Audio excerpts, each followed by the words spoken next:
আসসালামু আলাইকুম প্রিয় শিক্ষার্থীরা, আমি শিনি সুলতানা। এখন আলোচনা করব যাব আমি তোমার দেশে এই কবিতাটির সৃজনশীল প্রশ্ন নিয়ে। চল আমরা সৃজনশীল প্রশ্ন 1 নাম্বার দেখে নিই। যেহেতু যাব আমি তোমার দেশে তো অনেক আগের সিলেবাস ছিল, দীর্ঘ 5-6 বছর এটার নতুন কারিকুলামে ছিল না, সেক্ষেত্রে এখান থেকে কেমন ধরনের বোর্ডের প্রশ্ন আসতে পারে সেটা নিয়ে আমরা বলতে পারছি না। বাট আমরা অনেকগুলো সৃজনশীল প্রশ্ন তোমাদের জন্য নিয়ে এসেছি, যেগুলো পড়লে প্র্যাকটিস করলে ইনশাল্লাহ তোমার বোর্ডের পরীক্ষাতে তুমি সমাধান করতে পারবে এবং ভালো করে লিখতে পারবে। তো দেখো এখানে, যাব আমি তোমার দেশে কবিতায় কবি কোথায় যেতে চান? আমাদের প্রথম নম্বর প্রশ্ন। যাব আমি তোমার দেশে কবিতায় কবি গ্রামীণ বাংলার সহজ সরল প্রকৃতি নির্ভর জীবনে যেতে চান। কোথায় যেতে চান? গ্রামীণ বাংলার সহজ সরল প্রকৃতি নির্ভর জীবনে তিনি চলে যেতে চান। অর্থাৎ গ্রামীণ বাংলার সহজ সরল জীবনটাকে তিনি অনেক ভালোবাসেন, ওই সকল মানুষকে তিনি অনেক ভালোবাসেন এবং সেখানে তিনি চলে যেতে চান। আচ্ছা, ক নাম্বার বুঝলাম। খ নাম্বার, কবি কোন গ্রাম বাংলার প্রকৃতির কোলে ফিরে যেতে চান? কবি কোন গ্রাম বাংলার প্রকৃতির কোলে ফিরে যেতে চান? দেখো খ নাম্বারটা কি হতে পারে আমাদের। নাগরিক জীবনে কৃত্রিমতা ও যান্ত্রিকতা পরিহার করে পল্লী প্রকৃতির অকৃত্রিম সান্নিধ্য এবং শেকড়ের টান অনুভব করতে কবি গ্রাম বাংলার কোলে ফিরে যেতে চান। তিনি কেন যেতে চান? নাগরিক শহরের জীবনের জটিলতা, কৃত্রিমতা, যান্ত্রিক এই গতানুগতিক একই রকম জীবন, এগুলো তিনি ত্যাগ করে তিনি পল্লী প্রকৃতির কৃত্রিমতার মধ্যে যেতে চান, তিনি শেকড়ের টান অনুভব করতে চান। এটি হচ্ছে কবির ইচ্ছা, বা এটাই গ্রাম বাংলার কোলে ফিরে যাওয়ার ইচ্ছা তার। পল্লীকবি জসীমউদ্দীন পল্লী প্রকৃতির সহজ সরল স্নিগ্ধ রূপের আজন্ম প্রেমিক। শহরের কর্মব্যস্ত কোলাহলপূর্ণ জীবন মানুষের মনকে ক্লান্ত যান্ত্রিক করে তোলে। অন্যদিকে গ্রাম বাংলার মেঠো পথ, নিবিড় ছায়া আর চেনা মানুষের মমতা মাখানো পরিবেশ মানুষকে মানসিক প্রশান্তি দেয়। কবি মনে করেন প্রকৃতির অকৃত্রিম রূপের মাঝে প্রকৃত সুখ এবং জীবনের সার্থকতা লুকিয়ে আছে। তাই প্রাণের তৃষ্ণা মেটাতে এবং শৈশবের স্মৃতিঘেরা মাটির টানে তিনি বারবার প্রকৃতির কোলে ফিরে যেতে ব্যাকুল হয়েছেন। এই জন্য কবি বলেছেন যে গ্রাম বাংলায় তিনি যেতে চান, কারণ সেখানে একটা আলাদা প্রশান্তি আছে, মানুষের মধ্যে ভালোবাসা আছে, যেটা গতানুগতিক যে নাগরিক জীবন বা সমাজ, সেখানে সেই ভালোবাসাটা নাই। এই জন্য কবি গ্রামে ফিরে যেতে চান বা গ্রাম বাংলায় যেতে চান। খ নম্বর প্রশ্নটা আমরা 2টা প্যারা করে লিখব, তো এভাবে আমরা লিখলে ভালো নাম্বার পাবো। চলে যাই গ আর ঘতে। গ ঘর জন্য আমরা 2 নম্বর উদ্দীপকটা পড়ব, খেয়াল করে একটু। আচ্ছা, গ নাম্বার প্রশ্ন বলেছে উদ্দীপকের সাথে যাব আমি তোমার দেশে কবিতার কোন দিকের সাদৃশ্য রয়েছে সেটা। আর ঘতে বলেছে উদ্দীপকের রাফির উপলব্ধি যাব আমি তোমার দেশে কবিতায় কবির সেই কাঙ্ক্ষিত জীবনেরই সার্থক প্রতিফলন। মন্তব্যটি যৌক্তিকতা বিশ্লেষণ করো। আমরা দেখি একটু। শহরে বড় হওয়া রাফি ছুটিতে গ্রামের নানা বাড়িতে গিয়ে প্রথমবার প্রকৃতির খুব কাছ থেকে জীবনকে দেখার সুযোগ পায়। সে দেখে ধান ক্ষেতের আলপথে শিশুদের খেলা, নদীতে সাঁতার কাটা, কিশোরদের হাসি, পাখির ডাক আর ফুলের রঙে ভরে থাকা পরিবেশ। এসব দেখে রাফির মনে হয় এই গ্রামীণ জীবন শহরে যান্ত্রিক জীবনের চেয়ে অনেক বেশি আপন ও মানবিক। প্রকৃতির সঙ্গে মিশে থাকা মানুষের জীবন তাকে গভীরভাবে আকৃষ্ট করেছে।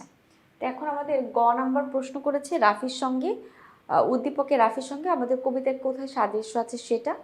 আর ঘতে বলেছে উদ্দীপকে রাফির উপলব্ধি যাব আমি তোমার দেশে কবিতার কবির সে কাঙ্ক্ষিত জীবনের সার্থক একটি প্রতিফলন। মন্তব্যটি তুমি যৌক্তিকতা বিচার করো। এবার দেখো গ ঘতে।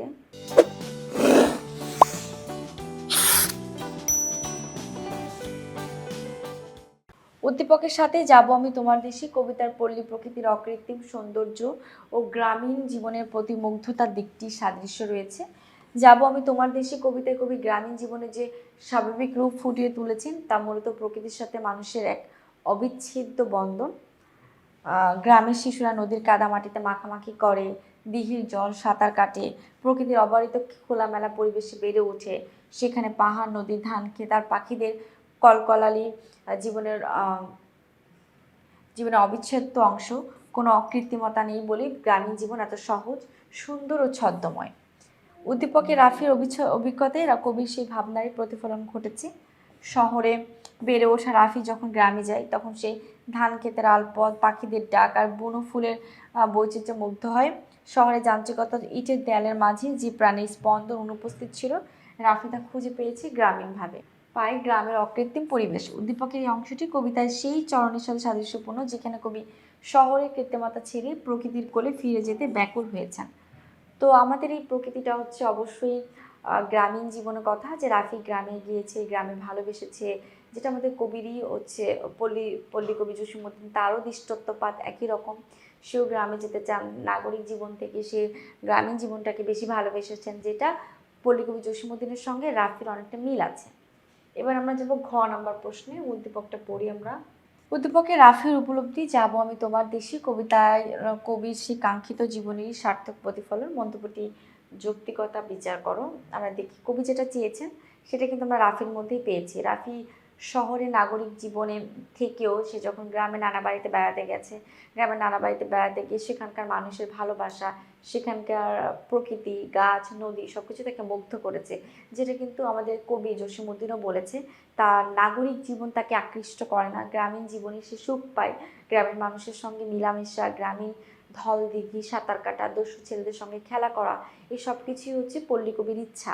তো আমরা কি বলতে পারি না যে উদ্দীপকে রাফির যে ইচ্ছা শক্তিটা, সেটা আমাদের কবির কাঙ্ক্ষিত শক্তি, কবি সেটাই চেয়েছেন, এটা কিন্তু আমরা লিখতে পারি।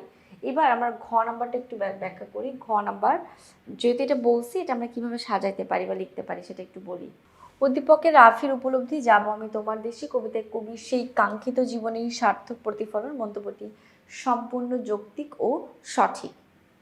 জসীমউদ্দিন যাব আমি তোমার দেশে কবিতার মূল উপজব্য হলো যান্ত্রিক শহরের কৃত্রিমতা বিসর্জন দিয়ে গ্রামীণ প্রকৃতির অকৃত্রিম সান্নিধ্যে ফিরে যাওয়া ব্যাকুলতা।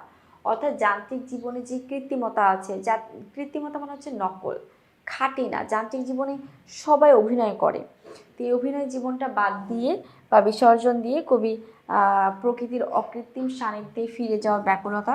কবির কাছে গ্রাম মানে কেবল মেঠো পথ নয়, বরং এটি মানবিকতা, শান্তির এক পরম আশ্রয়স্থল, যেখানে মানুষ প্রকৃতির মতোই সহজ সরল এবং জীবন যেখানে ছদ্মবেশী। এগুলো আলোচনা। উদ্দীপকে দেখা যায় শহরে বড় হওয়া রাফি যখন গ্রামে যায়, তখন সে প্রকৃতির একদম কাছাকাছি যাওয়ার সুযোগ পায়। ধান খেতে শিশুদের খেলা, নদীতে কিশোরদের হাসি আর পাখির কলকলালি তাকে মুগ্ধ করে। রাফি উপলব্ধি করে যে শহরে যান্ত্রিক জীবনের চেয়ে গ্রামীণ জীবন অনেক বেশি আপন ও মানবিক। এই উপলব্ধিটি জসীমউদ্দিনের কবিতায় ফুটে উঠেছে।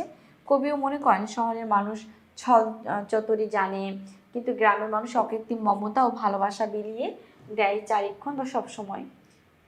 কবিতার কবি এমন এক দেশে যাওয়ার আকাঙ্ক্ষা প্রকাশ করেছেন যে প্রকৃতির স্নিগ্ধ রূপ তার সজীবতা চারপাশকে মায়াবী করে রাখে।